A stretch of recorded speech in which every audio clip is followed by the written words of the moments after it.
குரு பிரம்மா குரு விஷ்ணு குருதேவ மகேஸ்வரா குரு சாட்சாத் பரபிரம்மம் தஸ்மை ஸ்ரீ குருவே நமஹா. கடவுள் அருள் டிவி நேயர்களுக்கு இனிய வணக்கங்கள். வணக்கம் நண்பர்களே. நமக்கு எல்லா கிரகத்தையும் பற்றி அதிகமான பயம் கிடையாது. ஆனாலும் சனி கிரகத்தை பார்த்தவுடன் ஒரு பயம் வந்துடும். ஏன்னா அவர் ஈஸ்வர பட்டம் வாங்கியனவர், ரொம்ப ஸ்ட்ரிக்டானவர், தாமதமானவர், மந்தன் என்று பெயரும் உண்டு. அவர் இன்னொரு தனகாரகர், அவர் போல் கொடுப்பதற்கு ஆளே இல்லை அப்படின்னு சொல்லுவோம். ஆனாலும் அந்த 7.5 சனி அப்படிங்கிறது எல்லாருக்கும் ஒரு பயத்தை காட்டக்கூடியதாக இருக்கும். அது உள்ளே வரும்போதும் பாதசனியாய் வெளியே செல்லும் போதும் நமக்கு கண்டினியூஸாக பயங்களை கொடுக்கும் அப்படிங்கிறதும், அவர் இருக்கக்கூடிய இடங்களிலே அர்த்தாஷ்டம சனி, கண்டக சனி, அஷ்டமஸ்தனி, கலத்திரத்தில் சனி, ஏகப்பட்ட சனி பகவானை நிலைகளிலும் நமக்கு பயங்கள் உண்டு. அதனால் பலன்கள் பார்த்து, சார் ரொம்ப கிளியராக இருக்கணும் சார் அப்படின்லாம் இருப்போம். நேர்மையாக இருக்கிறவங்களுக்கு ஒன்றும் பயம் இல்லை. நேர்மை தவறிவர்களுக்கு எப்படியானும் பிரச்சனை பண்ணுவாங்க அப்படின்னு சொல்லுவாங்க. வீடுகளிலும் ஒரு வழக்கம் உண்டு. இப்போல்லாம் ஃப்ளாட் சிஸ்டம் ஆகிடுச்சு. முன்னெல்லாம் இண்டிவிஜுவல் ஹவுசஸ் இருக்கும்போது வெளியிலலாம் எங்கன்னா போயிட்டு வந்துட்டாங்கன்னா காலை குதிகால் அலம்பிக்கிறது அப்படின்னு உண்டு. காலின் பின்புறத்தை நல்லா தண்ணி ஊற்றி தேய்ச்சி அலம்பிப்பாங்க. ஏன்னா சனீஸ்வரன் அது வழியாக தான் உள்ளே வருவார் அப்படின்னு ஒரு கோட்பாடு உண்டு. இப்போல்லாம் ஃப்ளாட் ஆனதுனால நேரம் வீட்டுக்குள்ளே போயிடுறாங்க. அதுக்கப்புறமா அவங்க கால் அலம்பினா உண்டு. அதனாலும் என்னவோ சனியின் தாக்கம் நிறைய பேருக்கு பாதிப்பை கொடுக்கறது அப்படிங்கிறதும் ஒரு குறிப்பாக நம்ம பார்க்க முடியாது. இப்படி இருக்கக்கூடிய சூழ்நிலையில் சனி பகவான் காலபுருஷத்துக்கு 10ஆம் இடம் 11வது இடம் அப்படிங்கிற இடம், கர்மஸ்தானாதிபதி. கர்மம் என்றால வேலைன்னு அர்த்தம். அப்போ வேலை தொழிலுக்கான அதிதேவதை யாருன்னா இந்த சனி. ஏன் அப்படி சொல்கிறாங்க அப்படின்னா, சனி கிரகத்தை சுற்றிலும் இருக்கக்கூடிய தூசிகள் போன்ற பாட்டிகள் சுற்றிக்கிட்டே இருக்கும். அப்படி யார் வேலை செய்கிறாங்களோ பின்னாடி ஒரு ஆட்கள் கூட்டமே இருக்கும் இல்லையா, அந்த கூட்டம் தான் சனீஸ்வரனை தெம்பாக வச்சுக்கிறது அப்படின்னு அர்த்தம்.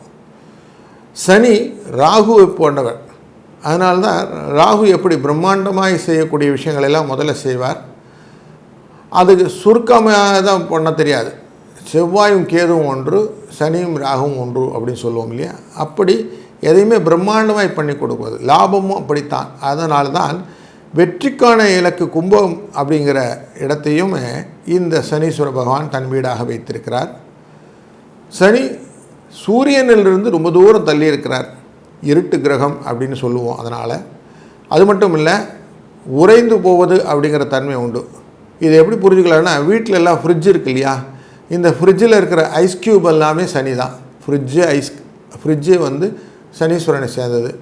ஒரு உணவை பாதுகாப்பது அப்படின்னா சனீஸ்வரன் வைத்து கொண்டால் அது கெட்டு போச்சுன்னா ராகு ஆகிடும், விஷமாக மாறிடும். அப்படிங்கிற தன்மையை இரண்டும் ஒருங்கை கலந்தது இந்த சனியும் ராகும் சேர்க்கை அப்படின்னு மனதில் கொள்ளுங்கள். இப்பொழுது நடந்து கொண்டு இருக்கிற காலகட்டங்களிலே ராகுவானவர் கும்பராசியிலே இருக்கிறார், சனி பகவான் மீனராசியிலே வக்ரகதியிலே இருக்கிறார். அதாவது சனி பகவான் மீனராசியிலே இருக்கக்கூடியவர் இந்த ராகுவை தொடுவது அப்படிங்கிற தன்மையில் போயிட்டுருக்கார். 12ஆம் இடம்னு காலப்புருஷத்துக்கு அங்கிருந்து 11வது இடத்தை தொடுவதாக செல்கிறார். அங்கே ராகு இருக்கிறார். இந்த ராகு ரிவர்ஸ் கிரகம், அவரோட ரிவர்ஸாக இவரும் போகிறார். இப்போது மாற்றம் வருகிறது. நவம்பர் 28ஆம் தேதி இந்த வக்ரம் அப்படிங்கிற தன்மை முடிந்து 29ஆம் தேதியிலிருந்து நேர்வழி பாதையிலே செல்ல போகிறார் அப்படின்னு தெரிகிறது. இந்த நேர்வழி பாதையிலே செல்லக்கூடிய இந்த சனீஸ்வர பகவான் தன்னுடைய ஆட்சி இடமான மகர கும்பத்தை விட்டு மீனத்துக்கு செல்லக்கூடியது மேஷராசிக்கு செல்கிறார். மேஷராசியிலே சனி நீச்சம் என்கிற கதியை அடைவார். இது எப்படி புரிஞ்சுக்கணுன்னா, சனி அப்படிங்கிறவர் ஆயுள்காரகன். இங்கிலீஷில் ஆயில், OIL அப்படின்னு சொல்லக்கூடிய ஆயிலுக்கும் இவர் தான் காரகன். க்ரூட் ஆயில், பெட்ரோலியம், அந்த மாதிரி விஷயங்களுக்கும் இவர் தான் தன்மையாளர். பூமிக்கு அடியிலிருந்து எடுக்கக்கூடிய எண்ணெய்கள். அப்போ பெட்ரோலியம் ப்ராடக்ட்ஸ் எல்லாத்துக்குமே இந்த நீச்சகதியான மேஷராசிக்குள்ளே போகும்போது ப்ரைஸ் ஹைக் ஆகிறதுக்கு ஜாஸ்தி ப்ராபபிலிட்டி இருக்குது அப்படின்னு தெரிகிறது.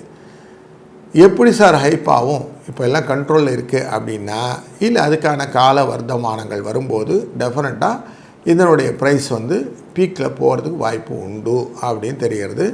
இதையும் ஒரு நிலைப்பாடாக ஆஸ் எ ஃபினான்ஷியல் அஸ்ட்ராலஜராக நான் சொல்லிக் கொடுக்குறேன். ஏன்னா குரு வந்து வக்கரகதியில் இந்த சனியை பார்த்து கொண்டு இருக்கிற சூழ்நிலை கிடைக்கும் மார்ச் 2026 வரைக்கும். அப்படிப்பட்ட சூழ்நிலையில் இந்த சனி பகவான் நேர்பார்வையாக நேரடி மூமெண்ட்டாக கொடுக்க ஆரம்பிக்கும்போது ஸ்லோவாக தன்மைகளே போர் என்ற குணங்கள் வரும். அந்த போராட்ட குணங்கள், போர் என்ற குணங்கள் நேச்சுரலி இந்த ஆயில் ரிலேட்டடாக நிறைய ஹைப்பு கொடுக்கறதுக்கு ப்ராபபிலிட்டி இருக்குது அப்படிங்கிற இண்டிகேஷனையும் மனசில் வைத்துக்கொள்வோம். சனி பகவானின் இந்த வக்கர நிவர்த்தியானது பொதுவில் செலவு ஜாஸ்தி இன்க்ரீஸ் பண்ணும். எப்படிப்பட்ட செலவுகள் அப்படின்னா, வெளிநாட்டு வர்த்தக தொடர்பு கொண்ட செலவுகளையும், கொஞ்சம் இல்லீகல் டிரான்சாக்ஷன் பண்ணுறவங்களெல்லாம் அடி வாங்குற மாதிரியும் நடக்கக்கூடிய சூழ்நிலையை இந்த சனி பகவான் ஏற்படுத்துவார். அப்போ எப்போல்லாம் ஃபெமா அப்படிங்கிற ஆக்டில் இருக்குது, ஃபெரா அப்படிங்கிற ஆக்டில் இருக்கிற எதையான கடத்துறது அப்படின்னு சொல்கிறாங்க இல்லையா, அந்த கடத்தல் வேலைகள்லாம் செய்வங்கள்லாம் நிறைய பேர் மாட்டக்கூடிய சூழ்நிலையை இனிமேல் கொடுக்கக்கூடியது இந்த வக்கர நிவர்த்தி காட்டி கொடுக்கும். அதுபோல் யாரெல்லாம் இந்த போதைக்கு அடிமையாகி போதைப் பொருளை கடத்துவது அப்படின்னு சொல்கிறாங்க இல்லையா, இவங்களும் இந்த காலகட்டங்களில் சிக்கிக்கொள்வதற்கான வாய்ப்புகளை இந்த சனி பகவானின் வக்கர நிவர்த்தி ஏற்படுத்தி கொடுக்கும். ஏன்னா இப்போ தொட்டுக்கிட்டு இருந்தது ராகுவை தொட்டார், இப்போ திரும்புகிறார். அதனால் இனி சீச்சி இந்த பழம் புளிக்கும் அப்படிங்கிற ஸ்டேஜில் திரும்புறதுனால கொஞ்சம் கொஞ்சமாக இந்த இல்லீகல் டிரான்சாக்ஷன்ஸ் இருக்கிறவங்கெல்லாம் மாட்டுவதற்கு, சிக்கிக்கொள்வதற்கு, சட்டத்தின் பிடியில் தண்டனை அனுபவிப்பதற்கு வாய்ப்புகள் நிறைய இருக்குது அப்படிங்கிற இண்டிகேஷன் நம்பர் 1. ரெண்டாவது இண்டிகேஷன், இது எல்லாமே கடல் நிலை தடந்து, அந்த மீனராசிங்கிறது கடல் நிலை, கடல் சார்ந்தது. இப்போ கடல் சார்ந்து செய்யக்கூடிய காரியங்கள் எல்லாமே யாரெல்லாம் எக்ஸ்போர்ட் ரிலேட்டடாக பிஸ்னஸ் பண்ணிட்டு இருக்கிறாங்களோ அவங்களுக்கெல்லாம் ஓவர் நைட் ஆப்பர்ச்சுனிட்டி அப்படிங்கிறது கிடைக்கும். மூன்றாவது, மறைந்த தொழில் அப்படின்னு சொல்லிட்டு சிலவங்க முகத்தையே காட்ட மாட்டாங்க. யாரெல்லாம் டைரக்டர்ஸ் அப்படிங்கிறவங்க ஃபிலிமில் கேமராவுக்கு பின்னாடி இருப்பாங்க, முகம் முன்னாடி வராது, நடிகர்கள் முன்னாடி இருப்பார்கள். இவர்களுக்கு தன் உழைப்பினால் வரக்கூடிய பலன்களையும் இன்டைரக்டாக இந்த பெனிஃபிட்டை கொடுத்துடக்கூடியது இந்த சனீஸ்வர பகவானின் இந்த பின்புலத்திலிருந்து இயக்கும் தன்மை. அதனால் இவங்களும் இந்த இடத்துல ஒரு முக்கியமான பங்கை வகிக்கக்கூடிய வாய்ப்புகள் உண்டு. இவங்கள்ட்டே நிறைய பணப்புழக்கங்கள் நிறைய வரும் அப்படிங்கிறது தெரிகிறது. யாரெல்லாம் ரொம்ப கஷ்டப்பட்டிருந்த வாழ்க்கையில் அப்படின்னு சொல்கிறாங்களோ அவங்களுக்கெல்லாம் உழைப்பினால் வரக்கூடிய லாபங்களை நிதர்சனமாக தரக்கூடியது இந்த சனியின் வக்கர நிவர்த்தி பயிற்சி அப்படிங்கிறத ரொம்ப நோட் பண்ணி அடிக்கோட்டு எடுத்துக்கலாம். இதுதான் நிதர்சனமாக இந்த வக்கரத்தின் நிவர்த்தி தரக்கூடிய பலன். இப்படிப்பட்ட சூழ்நிலையில் இந்த கர்மகாரகனான சனியினுடைய வக்கர நிவர்த்தி ஒருவருக்கும் தன்னுடைய இண்டிவிஜுவல் ஜாதகத்தில் எப்படி இருக்குன்னு பார்க்கணும் ஆசை இருக்கும் இல்லையா? வாருங்கள் தொடர்ந்து காண்போம். வணக்கம் மீனம் ராசி அன்பர்களே. உங்களுடைய ராசிக்குள்ளர சனி பகவான் வக்கரத்தில் இருந்தார். அந்த வக்கரம் நிவர்த்தியாகி நவம்பர் 29 வக்கர நிவர்த்தியாக பயணம் செய்ய போகிறார். உங்கள் ராசிக்கு 2ஆம் இடமான மேஷராசிக்குள்ளே போகும்போது சனி பகவான் நீச்சம் அப்படிங்கிற தன்மையை எட்டப் போகிறார். இப்படிப்பட்ட காலகட்டங்களில் உங்கள் ராசிக்குள்ளார போய் பார்த்தோம்னா உத்திரட்டாதிங்கிற நட்சத்திரமும் சனியுடையது தான். அதுபோல் ரேவதிங்கிற நட்சத்திரத்தை அதிதேவதை யாருன்னு பார்த்தா சனீஸ்வரன் தான். அப்போ உங்களுக்கு சனிக்கும் ரொம்ப ஒரு நல்ல ஒரு பாண்டேஜ் இருக்குது இல்லையா? அதனால தான் ரேவதி நட்சத்திரக்காரர்களுக்கு மோஸ்ட்லி இந்த உத்திராட நட்சத்திரத்தை மேட்ச் பண்ணி விட்டால் அவங்க பாட்டு ஓடிட்டுருப்பாங்க, நல்லபடியாக ஓடிட்டே இருக்கும். ஏன்னா ஒர்க்கஹாலிக் பர்சன், எதையும் வேலை செஞ்சிடணும்னு எண்ணங்கள் உள்ளவர், சுறுசுறுப்பாக 2 மீனை போட்டிருப்பான், அப்படி போயிட்டு வந்துட்டுருக்கோம். அப்படி அந்த வேலைகளை செய்யக்கூடிய சுறுசுறுப்பு உங்களுக்கு இருக்கிறதுனால கடமைகளிலே முழுசாக கவனம் செலுத்தாமல் அந்த வேலைன்னு ஓடிட்டுருக்கும். இதுதான் உங்கள்கிட்ட பிரச்சனை. அந்த கடமையை கரெக்டாக பண்ணுங்கள். வேலைங்கிறது வேறு, கடமைங்கிறது வேறு. ரொட்டீன் அப்படிங்கிறது கடமை. அதை கொஞ்சம் புரிஞ்சுக்கிடுங்க. ரொட்டீன் ஒர்க்கு வேலை, கடமைங்கிறது உங்களுக்கான பொறுப்பு. இந்த பொறுப்பை உணர்ந்து செய்யுங்கள். புதிய விஷயங்களை அறிந்து கொண்டு செயல்படுங்கள். எதிலையும் கவனத்தோடு செயல்படுங்கள். அப்போ தான் எதையும் சமாளிக்கிற பக்குவம் உங்களுக்கு வரும். இல்லைன்னு வச்சுங்க, பாசிங் த பக்ஸ் தான், அடுத்தவன்னு சொல்லிட்டு போயிடுவீங்க, எனக்கு தெரியாது எனக்கு தெரியாது எனக்கு தெரியாது. இப்படி தான் உங்கள் வாழ்க்கை ஓடும். உத்தியோகத்துலேயும் நல்ல நுட்பமான விஷயங்கள்லாம் உங்களுக்கு தெரியும், ஆனால் புரிந்து கொள்வதில்லை. மேம்புல் மேய்ஞ்சிட்டே போயிடுறீங்க. இதெல்லாம் உங்களுடைய நெகட்டிவ். ஆனால் கொஞ்சம் இதை பார்த்து நடந்துக்கிட்டிங்கன்னா பிரச்சனைன்னு வராமல் பார்த்துக்கலாம். ஏன்னா உங்களுக்கு என்ன சொல்கிறீங்க, 7.5 சனி வந்துருச்சுங்க அப்படிங்கிறீங்க. 7.5 சனி வர்றதெல்லாம் இல்லை. 7.5 சனியுடைய தன்மையை புரிந்து கொண்டு நீங்கள் செய்யணும். ஏற்கனவே உங்கள் ராசிக்குள்ளார சொல்லிட்டேன், உத்திரட்டாதியும் இருக்குது, சனீஸ்வர பகவான் இருக்குது ரேவதி நட்சத்திரத்தில். அப்போது உங்கள்கிட்ட ஏற்கனவே இருக்கிற இன்பில்ட்டு தான் சேட்டர்ன், அதில் ஒன்றும் புதுசு கிடையாது. இது எப்படி பயனாக பயன்படுத்திக்கிறீங்கன்னு பார்க்கணும். ரிஷபராசி அப்படிங்கிற இடத்த பார்க்கும்போது பயணங்கள் மூலியமாக தேவையில்லாமல் 10 நட நடக்கிறது. பயணங்கள் மூலியமாக காரியங்களை சாதித்து விட வேண்டும் என்ற எண்ணங்கள். கம்யூனிகேஷன், புவர் கம்யூனிகேஷன், உங்களால் சரியாக கம்யூனிகேட் பண்ண முடியல, இதுவும் ஒரு ப்ராப்ளம்.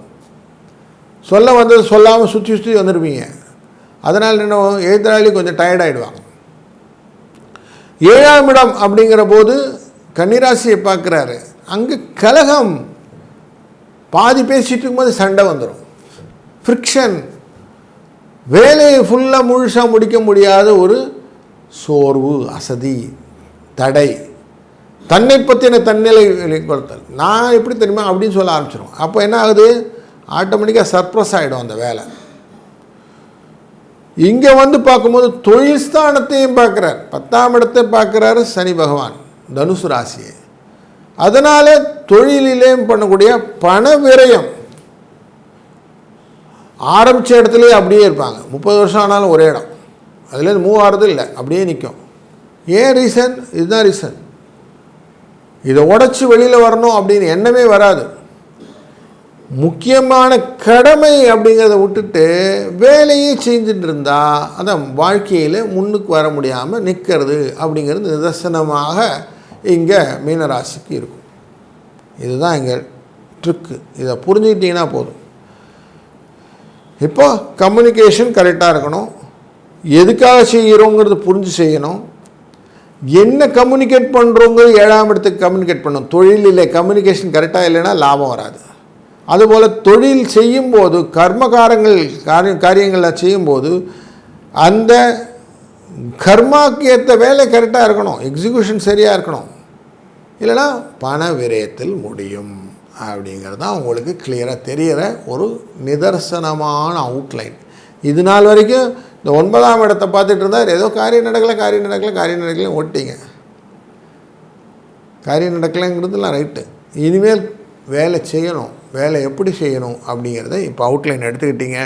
இப்போது இங்கேருந்து நீங்கள் செய்யக்கூடிய காரியங்கள் உங்களை உயர்த்தி பிடிப்பதற்கான வாய்ப்புகளை ஏற்படுத்த வேண்டும். வாழ்க்கையில் உயரம் செல்வதற்கான வாய்ப்புகள் அப்படின்றது இனிமேல் நீங்கள் கோட்பாடாக கொண்டு வரணும். அப்படி கொண்டு வந்துட்டிங்கன்னா சக்ஸஸ் ஸ்டோரி உங்கள்கிட்ட இருக்கும். இந்த சனீஸ்வர பகவானுடைய வக்கர நிவர்த்திக்கு பரிகாரம் அப்படின்னாக்க, நீங்கள் எவ்வளவு தூரம் ஆஞ்சநேயர் சுவாமியை வழிபடுகிறீர்களோ அவ்வளவு தூரம் அவர் உங்களுக்கு ஹெல்ப்ஃபுல்லாக இருப்பார். அதுபோல் லக்ஷ்மி நரசிம்ம சுவாமியை வழிபடுவதனாலே கடன் தொகை முழுதும் குறைந்து உங்கள் வாழ்க்கையில் வளங்கள் பெறுவதற்கு, லக்ஷ்மியின் அருள்கரம் கிடைப்பதற்கும் வாய்ப்புகள் உண்டு. பூரட்டாதி என்கிற நட்சத்திரம் காமதேனுக்குரியது. பூரட்டாதிங்கிற நட்சத்திரம் குபேரனுக்குரியது.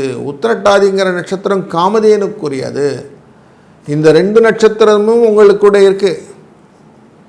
அதனாலே லக்ஷ்மி நரசிம்மரை வழிபடுவதனாலே உங்களுக்கு பண வரவு வருவதற்கான வாய்ப்புகள் நல்லா வந்துடுச்சுன்னா தெம்பாக இருக்கும் இல்லையா? அதனால் உங்கள் லைஃப்பில் நல்ல ஒரு விஷயங்களெல்லாம் தொடர்ந்து நடக்கட்டும். நல்லது நடக்கும். நல்லதே நடக்கட்டும். வாழ்க வளத்துடன். கடவுள் அருள் டிவியை பார்த்தமைக்கு நன்றிகள். மேலும் இது போன்ற தகவல்களை தெரிந்து கொள்ள கடவுள் அருள் டிவியை சப்ஸ்கிரைப் செய்யுங்கள். மறக்காமல் பெல் ஐக்கானை கிளிக் செய்யுங்கள்.